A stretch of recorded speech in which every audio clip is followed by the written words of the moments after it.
প্রযুক্তির বিপ্লবে এবার পৃথিবী থেকে বিদায় নিচ্ছে কাগজের টাকা, আসছে ডিজিটাল মুদ্রা। এমন আশঙ্কা অর্থনীতি বিশ্লেষকদের।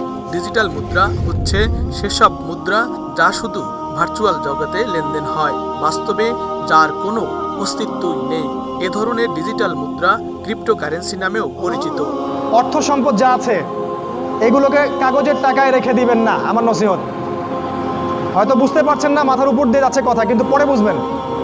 টাকা পয়সা যা আছে এগুলোকে ব্যাংকে কাগজের টাকার মধ্যে রেখে দিবেন না, কারণ কাগজের টাকা সামনে আর থাকবে না।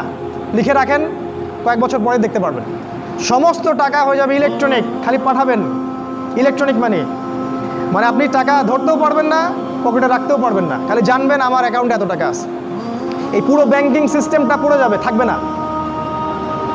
বিশ্বাস না হলে লিখে রাখতে পারেন, এই পুরো ব্যাংকিং সিস্টেম পড়ে যাবে, কাগজের টাকা থাকবে না। কি করবেন তাহলে? আপনি আপনার সম্পদটাকে সোনায় রূপান্তর করেন, কিছু সোনা করে রাখেন, জমায় রাখেন, রূপায় কনভার্ট করেন। এগুলোর দাম কখনো কমবে না। 100 বছর পরেও সোনার দামই থাকবে। তো 10 বছর পর আপনার 10 লাখ টাকার মান 10 লাখ টাকা থাকবে না, দাম পড়ে যাবে, আপনি সম্পত্তি হারাবেন। এইভাবে তারা সারা বিশ্বকে লুট করছে, এই কাগজের টাকা দিয়ে তারা সারা বিশ্বকে লুট করছে। এটা বুঝবেন না, পরে বুঝবেন। আচ্ছা, শুনে রাখেন। আর কি করতে পারেন? গবাদি পশু ব্যবসা ইনভেস্ট করেন।